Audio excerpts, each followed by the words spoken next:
Democracy है वहां पर चुनाव भी आवश्यक है, क्योंकि लोकतंत्र को अगर चलना है तो चुनाव उसका एक अनिवार्य पार्ट है।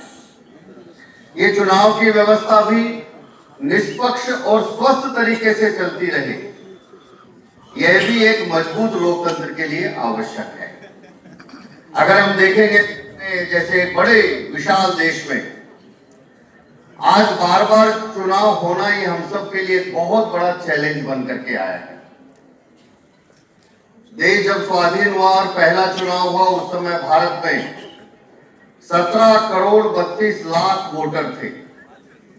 आज 2024 का लोकसभा चुनाव हुआ, उस समय भारत में 96 करोड़ से ज्यादा वोटर हैं। यह बढ़ते वोटर की संख्या, चुनावों में बढ़ता खर्चा, बढ़ते हुए कई प्रकार की राजनीतिक समस्याएं, उन सबको ध्यान में रख करके देश में अब एक बहस शुरू हुई है कि क्या हम अपने देश में ये चुनाव की व्यवस्था में कुछ सुधार ला सकते हैं क्या। और केवल चुनाव सुधार की नहीं, अगर हम देखें तो अपने देश में समय समय पर ऐसे रिफॉर्म्स हम देश की आवश्यकता के हिसाब से करते आए। अगर आज हम विचार करें तो जिस प्रकार से बहुत तेजी से दुनिया बदल रही है, हमारे देश की आबादी बढ़ रही है, देश में रहने वाले 140 करोड़ लोगों के मन के जो सपने हैं, जो जन आकांक्षा हैं, उन सबको ध्यान में रखकर हमेशा हम देश और समाज की आवश्यकता के हिसाब से व्यवस्थाओं में बदलाव और रिफॉर्म्स लाते रहते हैं। मैं तो अभी चर्चा नहीं कर सकता हूं, आज समय कम था, लेकिन माननीय विक्रम सिंह जी अगर चर्चा करते तो शायद बहुत सारे ऐसे कानूनों की करते समय और देश की आवश्यकता के हिसाब से जिन कानून की व्यवस्थाओं में बदलाव किया। हमने अपने देश के स्वाधीनता से लेकर अब तक आज वर्तमान में कौन सा हमको प्रशासनिक व्यवस्थाएं चाहिए, उस स्ट्रक्चर में भी हमने समय समय पर बदलाव किए। हमने देश की अपनी शिक्षा नीति में कई बार बदलाव किए हैं। तो समय की आवश्यकता, देश की आवश्यकता के हिसाब से यह बदलाव जो हम करते रहे हैं, उसी में अपने देश की ये जो चुनाव की व्यवस्था है, इस पूरे चुनाव की व्यवस्था कई बार हमने रिफॉर्म्स किए हैं। हम सब जानते हैं कुछ साल पहले तक हम सब लोग बैलेट पेपर से वोट डाला करते थे, आज हम ईवीएम से वोट डालते हैं।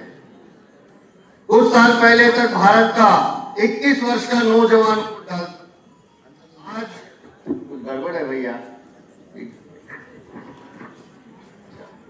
आज इस देश के अंदर हम अब 18 वर्ष का नौजवान अपने मताधिकार का प्रयोग कर रहा है। यानी हमने समय समय पर अपने चुनाव की व्यवस्थाओं के अंदर भी बदलाव किया है। अगर हम अपने देश के एक आंकड़े को देखें जिसकी अभी एक चर्चा हुई, देश के अंदर 95 से लेकर आज 2025 तक 30 साल हो गए भारत में। एक भी साल ऐसा नहीं है जब देश में कहीं पर चुनाव नहीं हुए हो। यानी पिछले 30 साल से भारत में कहीं ना कहीं चुनाव हो रहे होते हैं और देश के किसी ना किसी हिस्से में आचार संहिता लगी रहती है।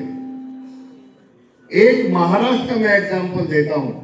अभी महाराष्ट्र के चुनाव हुए, इस महाराष्ट्र के चुनाव के पहले का जो 5 साल का सत्र गया है, उसमें 5 साल में 300 दिन अकेले महाराष्ट्र में किसी ना किसी चुनाव के कारण से आचार संहिता लगी रही।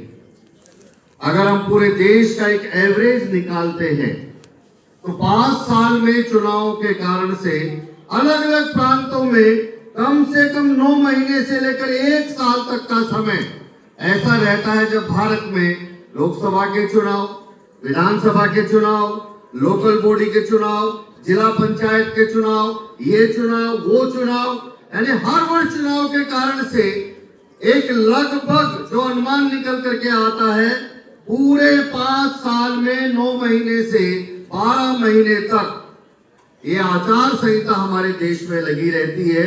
और कंटिन्यू चुनाव होने के कारण से आज अपना देश हमेशा एक इलेक्शन के मोड में रहता है।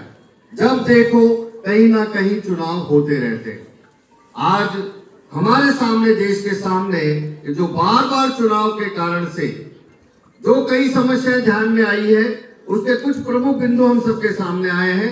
मैं केवल उनकी कुछ जानकारी देकर फिर अपने विषय को आगे बढ़ता हूं। हम चर्चा करते हैं कि बार बार चुनाव होने से देश के सामने क्या समस्या आ रही है।